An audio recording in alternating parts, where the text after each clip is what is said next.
Hello everyone. So in today's session and today's video, so we will be talking about how you can use camera on Compose Multiplatform. So because camera is like a hardware level stuff, so in that case, we need to interact with the native APIs.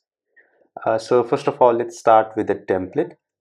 So if you go to the kmp.jetbrains.com, so there we have some templates, and if I go to sources, so because I will be using the shared UI, so in that case this is the template that I am selecting. So I have already cloned the project because on the Android side, so we will be using the camera X libraries. So I have already added the dependencies, and on the iOS end, so we will be using capture uh, AV capture APIs. So they are already there. So let's start. So we have common main here, and inside common main, so we will create a view here and just call that a file and camera view, and let's add that. So that is the common view that we will be having. So here I will create a function called view, and it will be a composable. So let's write composable here, and once I create that, so then I have to provide implementation on each platform. So Android and iOS, and click OK.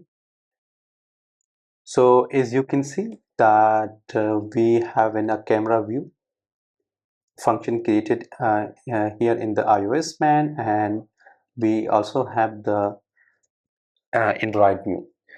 So first of all, let's go with the Android implementation.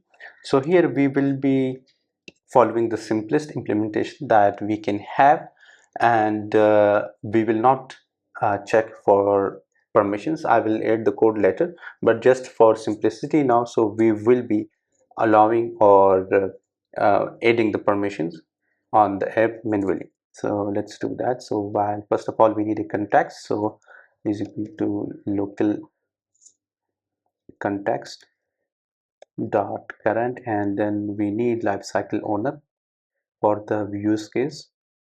Lifecycle owner is equal to local lifecycle owner dot current. So now we have context and lifecycle. The next thing we need is the camera instance. So let's create that while camera provider future equals. So we will wrap that in remember and process camera provider dot get instance, and we will pass a context here.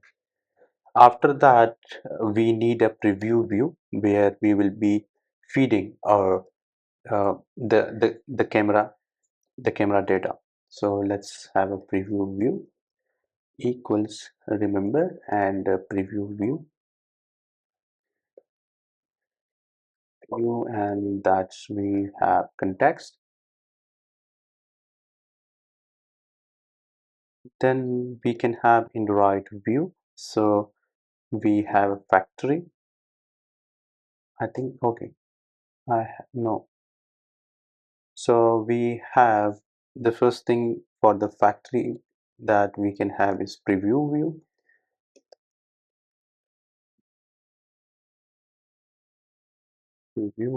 and the next thing we want is the here modifier. So we give it a modifier, and the next thing is on update. Okay, so on update, the first thing we need is the camera provider. So while camera provider equals camera future dot get, and then we can have a preview here. So while preview equals preview,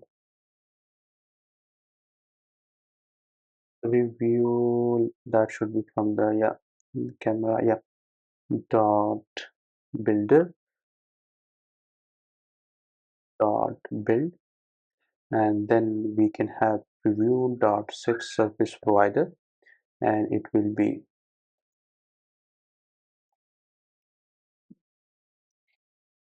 view dot, it will be, hmm, we need to set the service provider. So preview view dot service provider, yeah. And once we set that, we also need to have the camera selector, like which camera we want to use. So we can have camera selector dot builder dot requires. So it's up to you, like if you currently, like we have lens facing back, so there are multiple selector that we can have. So we have back, we have front, we have unknown, we don't need, yeah, and we have lens facing external, default back camera and default front camera. So currently we are going for the back camera, so we will go lens facing back. Okay, and once we get that, so we will bind that to a life cycle. So camera provider dot bind to life cycle. So we have life cycle owner, we have camera selector, and we have preview. Nice. So that will be all that we need on Android side. And the next thing we want is to have permissions added. So let's go there and add permission, use permission camera. Let's close that and uses feature tag, yeah, let's add that. So now our implementation on the Android side is done. So let's try to run that application. Installed successfully. Nice. And currently we are seeing the existing application, so we need to comment comment out this, and we can call camera view here. So let's try to run that again. Install successfully. And if we see here, so I'm able to see the feed. Let me show you. Yeah, so this is from the device, but now because it is showing half the view, so let's fix that. So dot fill max size, and now if I run the application again, so I should be able to see the full camera. Yeah, so as you can see here. So that was the implementation on the Android end. Now let's move towards the iOS. Okay, so let's start with the implementation on the iOS end now. So first of all, we need a device for the to get the feed from. So we have device is equal to, and we have a we capture device. We capture device dot devices with device default. So in we have media type, right? AV media type video. So in this case, it will return the default device which supports the AV media type. But suppose you want to do some filtering. So there are, if we talk about the camera feed, so there are two cameras, the front and the back camera, and then we also have other cameras. So in this case, if you want to filter to the devices, so you can have devices with media type. So it will give us the list of the devices that support this media type, and then we can go with the first or null. So we will have a device here. So if we look into the device, so it is of type any, so we need to cast device to as AV capture device. So we need to cast that to the AV capture device, and here we can have a position. So the position indicates if it is a front camera or back camera. So I will device position back, and this will give us the back, uh, the device with the position back. But if I go to the front, so we also have that option. So now let's go for the back, And once we get that, so because it is first or null, so it is nullable, so I will force unwrap that, and then we can cast that into AV capture device. So now we got our device type that supports the type video. Now we need to configure input and output. So let's create input first. So val input equals AV capture device input. We capture device input dot a device input with device. So let's pass that a device, and that is a null, error as a null. The next thing that we need to configure is our output. So while output equals, so for the output we will be having AV capture, AV still images output. So it will be converting those images into a feed. So this is for the still images, and then we have to set its output. So for the AV capture still image, so here we are setting the output, and it's like a key, and in this case the images will be encoding into the GPEG. So let's do that. Let's remove the quotes, import this, and this. We can also use strings, but let's do that. So here we have the input and we have output, and we have set the input, the output encode to the GPEG. Now let's create a session. So val session equals AV capture session. So now we have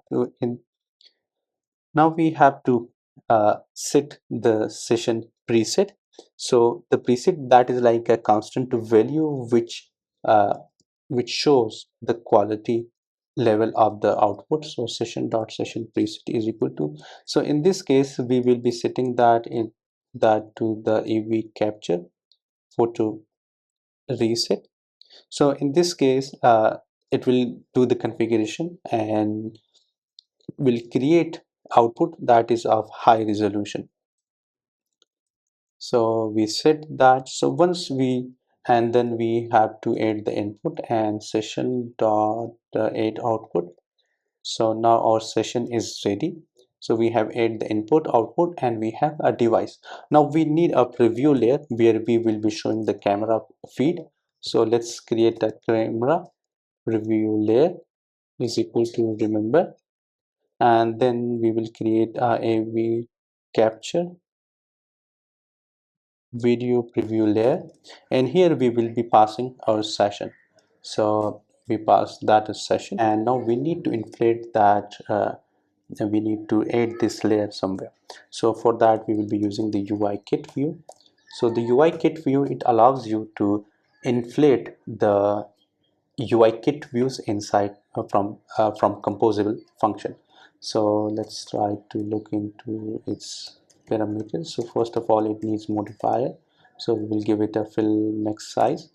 And the next thing we need is we need to have a background color. So color dot black, and then we need a factory which will be creating the view. So let's create a view here. So val container equals UI view. So we will create instance of that, and then we will return that container. Let's okay, let's correct the spelling. So now we have a container. So inside container, so we have the, we can add a layer to that. So container dot layer dot add sublayer, and we have the camera preview layer. So we added that, and then we need to set the gravity of the video. So let's call that AV layer video gravity resize aspect fill. So in this case it will try to fill the whole screen, and then we can have session dot starts running, and then we return that container. So we have added our factory. The next thing we need to provide is the here, so we need to provide on resize. So this is the lambda that will be called the whenever the view is resized or it has been changed. So now let's try to we will try to write that code. So we have, this is a UI view, this is our UI view, and that is our react, which is the C value, and GC react, CG react. Okay, so this is our rectangle, and we will begin, and then we will set the value to transactions actions. It's to true, true is here, and see transaction.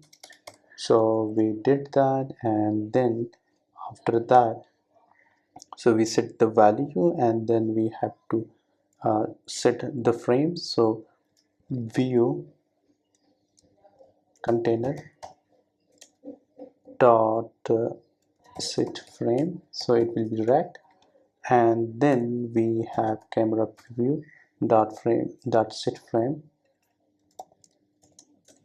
and it will be rect. So and then we have, okay, init expecting this, yeah. So that is our implementation, and now let's go that and convert that to back, and let's try to run notification. And here you can see the camera feed. Let me show you that. Yeah, so this is our camera feed that you can see. So that was the implementation of the camera on Android and iOS.